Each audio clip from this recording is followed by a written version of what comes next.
చేసి అలుకు సాంపులు చేసి ముగ్గులు వేసి బోనాలు చేసి నాకు నూనె పోలేలు పెరుగన్నం తేడబెట్టి ఊరందరికీ భోజనాలు పెట్టిండ్రు.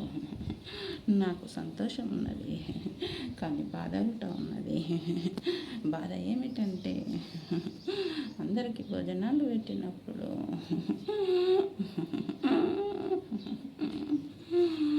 పాశంకు గంటకు ప్లాస్టిక్ కవర్ పెట్టి వేడి వేడిది వడ్డించిండ్రు.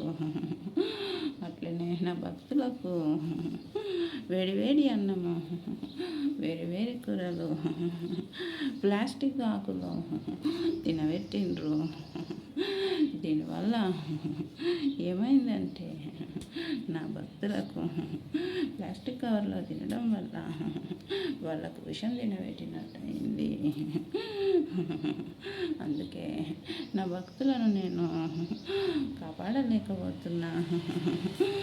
వేడి ప్లాస్టిక్లో తాకినప్పుడు వేడి వేడిది ప్లాస్టిక్ ఆకులో తాకినప్పుడు దాంట్లో రసాయనాలన్నీ బయటికి వచ్చి నా జనాలు తినడం వల్ల రక్తంలో కలిసింది.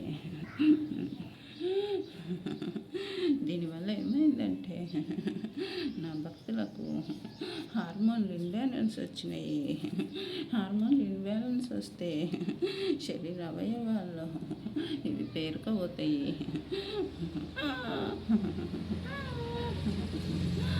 దీనివలన ఏమేమి రోగాలు వస్తున్నాయంటే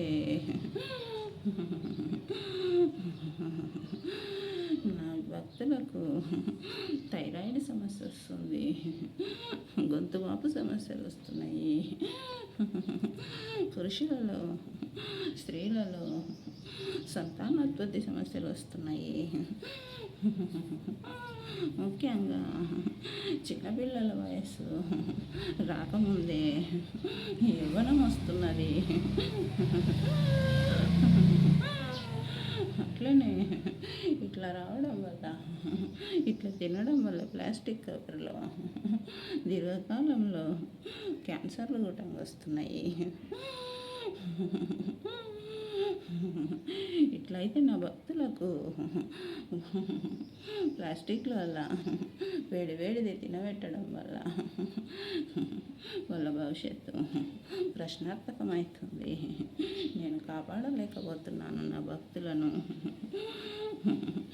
ఇదంతా గమనించి నా భక్తులకు ప్లాస్టిక్ బదులు వచ్చే సంవత్సరము నాకు జాతరలో ప్లాస్టిక్ కవరు వాడద్దని చెప్తున్నాను.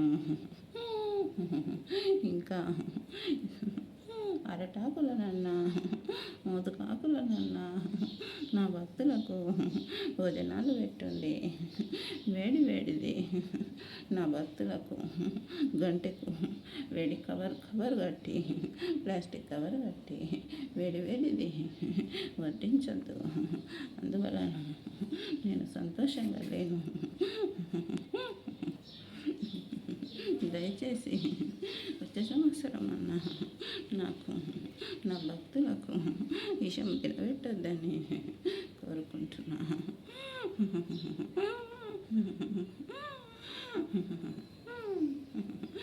నా భక్తులను ఎంత చల్లగా చూద్దామన్నా వేడి వేడిది నా భక్తులు ప్లాస్టిక్ గ్లాసులల్లో, ప్లాస్టిక్ ఆకులల్లో, హోటల్లో ప్లాస్టిక్ కవర్లల్లో తింటున్నారు.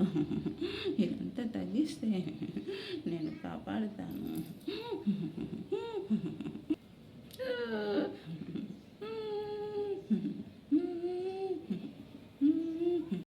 నా వీడియో నచ్చినట్టయితే లైక్ చేయండి, షేర్ చేయండి, సబ్స్క్రైబ్ చేయండి. భక్తులారా చల్లగా ఉండండి. ప్లాస్టిక్లో వేడి వేడిది తినకండి. నేను కాపాడాలంటే నా భక్తులు వేడి వేడిది ప్లాస్టిక్లో తినకుంటేనే నేను కాపాడుతాను.